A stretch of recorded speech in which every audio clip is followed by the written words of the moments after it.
Welcome to Eye on the Illini. This is Mike and Ked. Brad will be on in a few minutes. It's halftime live time, folks. Illinois down 39-36 into the first half. I think I thought a couple things. I thought you don't want to let Frager shoot without being looked at. I think he had some open threes, and to his credit, Ked, I thought he knocked them down. I think number 9, however you pronounce his last name, gets away with more fouls than anybody I've seen since Kevin McHale. Man, you talk about like almost tackling Big Z on the dunk and absolutely nothing called. And there's multiple times where he does moving picks and grabs people. But and I think Wagler they've been knocking him off the line, very physical, making it hard for him. I think Stojakovic needs to wake up and play better. Ked? Brad, Mike, you just took it right out of my mouth. I know during pregame we joked about the officiating a little bit, but I'm going to tell you, you can see the replays. I don't know these people, if they think that we're blind and we can't see it. When Keaton goes up for a shot and they're knocking, those are fouls. He's not Michael Jordan. I'm not asking for Michael Jordan treatment, but that shouldn't happen. It really shouldn't. And I made the comment to you before we joined the air. Andrej Stojakovic, where are you, son? Where are you at? You have to bring something to the table. And I'm going to tell you right now, defensively he's lost. That zone kept Illinois in the game, and it confused Nebraska. But Andre kept missing assignments. You can see Brad yelling at him. He went to Cam Carter saying something, and I'm going to call it out. I'm not going to pretend because he's a college kid, so get mad at me if you guys want. He's missing assignments. You're not going to score. You have to play defense or rebound, and he's not doing that. I'm not even worried about the fact of Keaton. Yeah, no, they're not giving him fouls. And then I don't know if they're not going to, and maybe they're just being physical with him. And I know he's not running from that. But typically you don't hear him say anything to officials. Now he is, because they are getting away with it. And if they're gonna call it that way, that is fine. You know what? Just be consistent with it, and I'm cool with it. But I think that's a disadvantage. I think Illinois is playing good considering they're on the road. I'm just a little disappointed because Stojakovic needs to be a part, and this is on him. He's getting shots. It's a physical game. It really is. Instead of getting back, he's throwing his hands up because he thought he got fouled. Probably. I can't say that they're not. But if you're not going to score, you can't miss defensive assignments. You just can't. And in the zone, they're scoring on the baseline. Go back and watch. It's him. Yeah, and look, the Ivisic brothers, if you want to look at it that way, you're talking, now granted, they were on the court together, which you and I kind of like. But you're looking at 17 points out of that position, 9 rebounds. I think you got to take a look at playing them together. Big Z is going and is really causing a lot of problems. I like that. And then again, I think the biggest key is Nebraska is able to knock Illinois off the line, and until the Illini figure out how to deal with that a little better, they've got to figure it out. And I'll tell you, they're only down by 6, and Wagler's played like a normal freshman for the first time in 2 months, and Stojakovic is having arguably one of his worst games, although I'll give him credit. He does have 3 assists. He is actually finding the open guy. So I don't want to recognize a couple of things that he's done that he hasn't done a lot this year. But man, they have got to figure it out. They're 4 for 14 from the 3. Biggest difference is Illinois shooting 43%, Nebraska 45%. But from the 3-point line, Nebraska is 11 for 20. Illinois is 4 for 14. So that's the difference in the game here. Is Nebraska's only scored 2 more field goals, but they've scored 7 more threes. And that's really the difference in the game. And you can't allow these defensive rotations. You can't allow Nebraska to get a wide open 3. No, you can't. And the same with Illinois. But in defense of Keaton Wagner, Illinois, 2 of his 3-pointers, the shot clock was running down. I agree. And they shouldn't do that, but they count them. Some schools count them, some don't. But regardless of the fact that you don't put yourself in that situation. And if you have to sit Andre and you have to play both Ivisic brothers, fine. If one has to sit out because one is in foul trouble, guess what? The other one is still there. Andre will sit to me right now, and I can't believe I'm saying this publicly. because I'm one of his biggest supporters. Other than the Maryland game, he has been nowhere. He's trailing defenders defensively. They're struggling with him, because you need him on the floor. I mean, you have to have him on the floor. We talk analytics all we want right now. I mean, it's tough because let's put it in perspective. Keaton Wagler goes out of the game. The next guy who should handle the ball, because it's not really a point guard, it's just bringing the ball up the court, it should be him. But it's Merkovic that's doing it. And he's 6'9" and has no business doing that. And right now, he needs to find his way. And if you want things to change, if it was me, I'm starting to bark a little bit. Keaton is getting knocked off the ball. He doesn't miss shots like they're going to the basket. He just doesn't. There's two that you could clearly see. The announcers don't want to say anything. We've talked about this before. Call it what you see.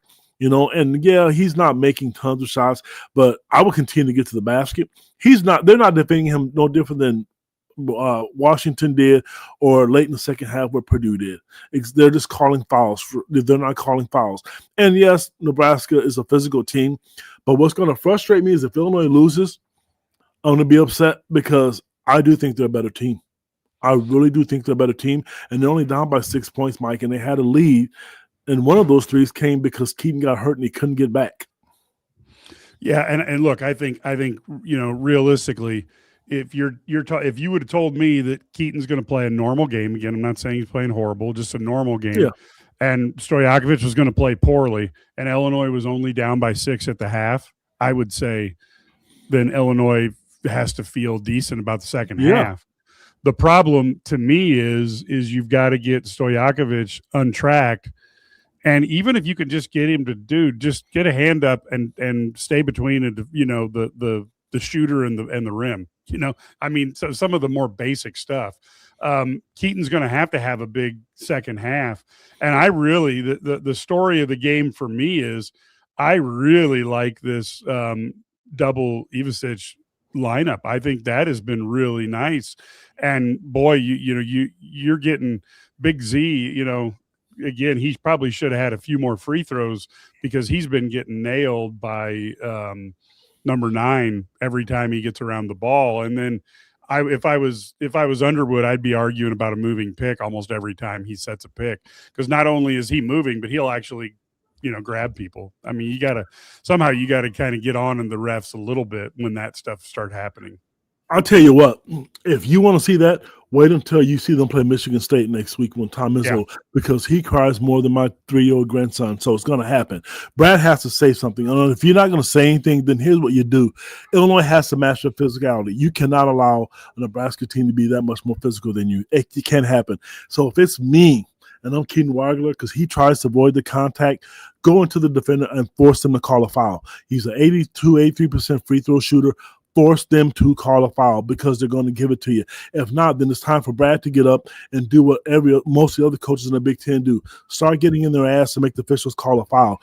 I'm okay with letting the players decide the game.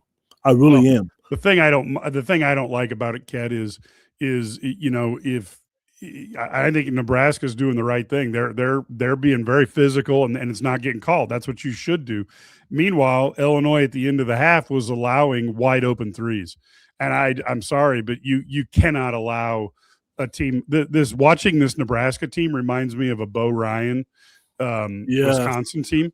Yep. And you just know going into the game, if you would rather sell out and let them drive on you and get a mid-range jumper than give them a set shot 3, which is what's happening, because Sanford's going to hit those. He's going to hit those, and apparently Frager has turned into the next all-star, so we can't allow that guy to shoot either. So when you see those, you just got to figure out a way that you have to put your hand in their face, Ked, one way or the other. Mike, here's what I'm going to say. If Illinois wants to win this game, you have 2 of the biggest specimens walking the face of the earth. Nebraska has not stopped them. Pound it, like our friend Marcus Griffith says. They're not going to foul you because Illinois, the bigs are decent for free throw shooters.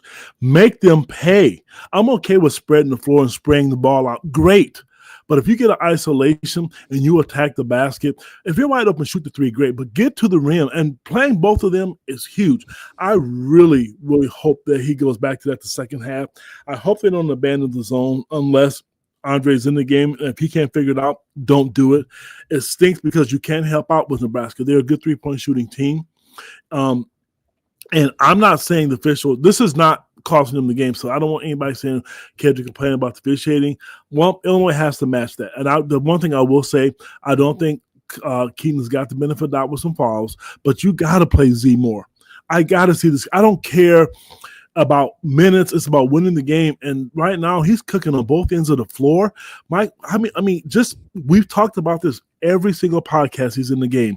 When they see him, they will literally dribble right. They go to the lane, they will dribble out because they know all it takes for him to get a couple blocks and they're going to be intimidated by him. So this game is there for the taking. You have to match them and do what they did early. Get them out of the take the crowd out. You had a 6-point lead and lost in a matter of 15 seconds. Yeah. You can't do that. Yeah, no, I agree. And I'll tell you what, that block shot, which was as close as you can come to a goaltend without being a goaltend, and then the catch and then throwing it out of bounds off of him, that was a huge play. And I do think you're going to have to risk. I know, look, you know, I know it's late in the season and stuff, but you're going to have to play him a little more. You have to see how many minutes he has in him, because you're going to need to be able to do that offensively and defensively. And I think Tomislav has played better as well. Yes, so like you said, lean into the that's why you've got him. And Stojakovic, you know, again, I thought he had a couple, again, if he did that drive as he went from the right side towards the left, pass to Jake Davis in the corner, you know, that's the type of drive. If you're going to drive and you get the second player on you, that's when you make that pass. He did the right thing. And I think you just got to get Stojakovic. Look, man, just because you don't score doesn't mean it's not a good offensive series for you. And I think he's got to think about that.